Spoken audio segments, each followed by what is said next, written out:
Olá, meu nome é Frederico e hoje nós vamos falar sobre a dinâmica do conflito.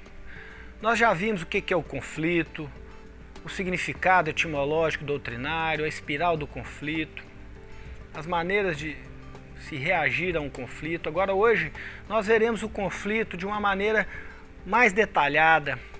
Nós vamos colocar o conflito num microscópio e vamos ver do que ele é constituído, quais são os seus elementos, como ele acontece em detalhes. Bom, nós podemos dizer que todo conflito ele possui 5 elementos básicos. Quais são eles?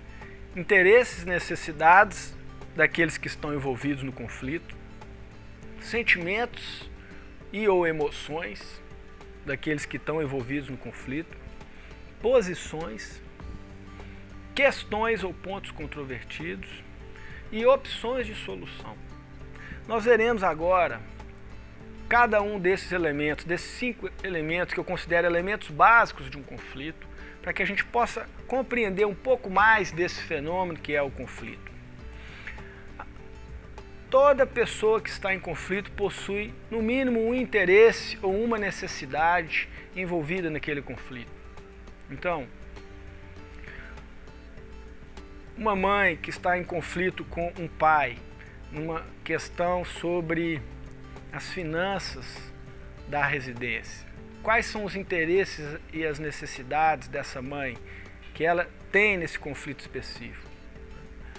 Possivelmente ela quer ter uma segurança econômica, um bem-estar econômico, não somente ela, mas também esse pai. Então, o interesse e a necessidade é aquilo de mais fundamental que a pessoa tem, que está em jogo ali naquele conflito e que ela quer satisfazer, ela quer prezar, preservar, ela quer defender, né?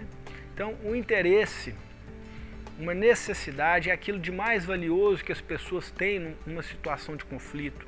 Porém, esse interesse, essa necessidade, muitas vezes, eles não ficam claros, eles não são claros. Então, por exemplo, num conflito entre pais que estão se divorciando, né, eles podem ali estar em conflito porque um quer ficar com o filho, quer que o filho resida com ele, more com ele, mas isso que ele quer não necessariamente é o interesse e a necessidade dele. Às vezes ele tem uma necessidade de conviver com o filho, de participar de datas comemorativas, de sair em períodos de férias e feriados com o filho, mas não necessariamente de ter o filho residindo com ele. Então, às vezes o interesse e a necessidade, ele não está manifesto, ele não está claro no conflito, ele é a base do conflito. Todo conflito precisa procurar pelos interesses e as necessidades existentes de cada um daqueles que estão vivenciando o conflito. Um outro elemento importante para o conflito são os sentimentos. O sentimento é aquela emoção específica, é aquilo que, através dos órgãos dos sentidos, gera uma emoção, gera algo, né, no nosso organismo psíquico, né?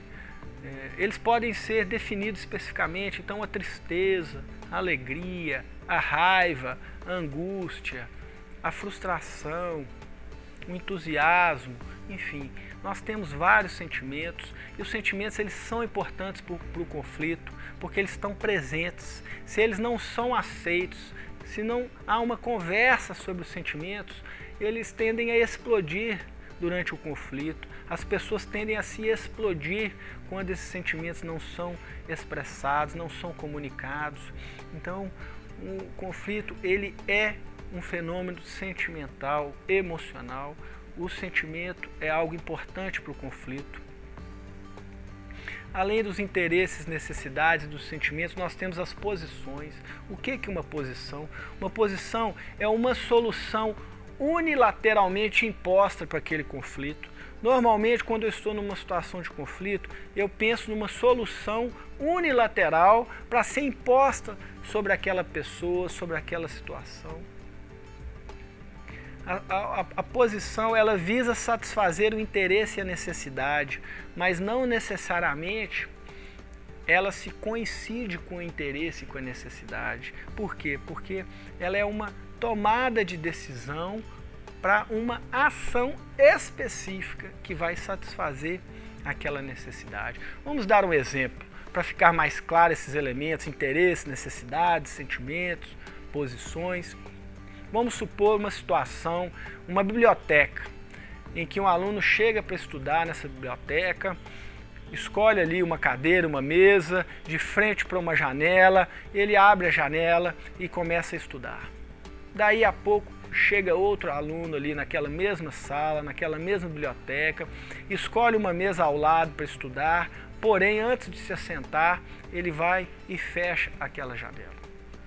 Nós temos aí talvez um conflito, né? Nós temos um conflito aí deflagrado na biblioteca. Vamos tentar identificar esses elementos, os interesses, as necessidades e as posições. Esse aluno que quer a janela aberta, né, quando ele se levanta e abre a janela, né, e o outro se levanta e fecha a janela, né, nós podemos entender que eles, ao abrirem ou fecharem a janela, eles estão tomando uma posição.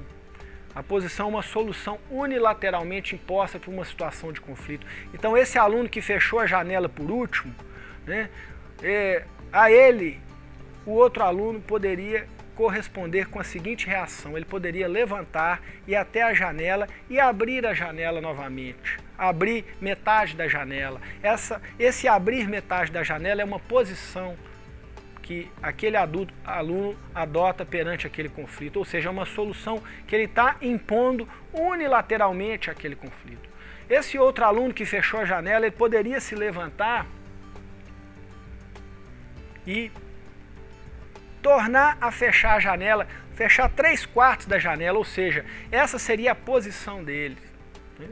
Agora, quais são os interesses e as necessidades desses alunos que estão por trás dessas posições? Nesse caso específico, a bibliotecária poderia atuar como uma mediadora e tentar identificar esses interesses e essas necessidades. Ela poderia ir até eles e perguntar: por que você quer a janela aberta? Por que você quer a janela fechada? E talvez ela identificaria os interesses e as necessidades. Talvez um interesse, uma necessidade desse aluno que quer a janela aberta seja um ar fresco circulando na sala. E talvez o interesse, a necessidade desse aluno que quer a janela fechada seja evitar a corrente de ar direta até ele. Nesse caso específico, a bibliotecária, ao identificar esses interesses e as necessidades, ela foi à sala ao lado e abriu a janela da sala ao lado e fechou aquela janela em frente às mesmas. E assim ela pensou numa solução que satisfizesse os interesses e as necessidades de todos.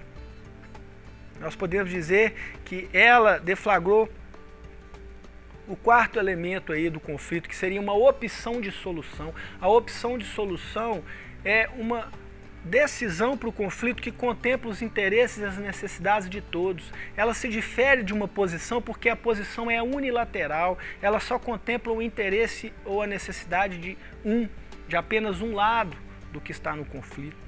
E por fim, o último elemento do conflito são as questões ou pontos controvertidos.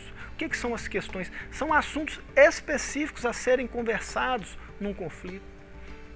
Então, um conflito de um casal, eles poderiam ter as seguintes questões: uma pensão alimentícia, a questão da guarda e das visitas dos filhos, a questão ali da divisão do patrimônio. Então todo conflito tem no mínimo uma questão.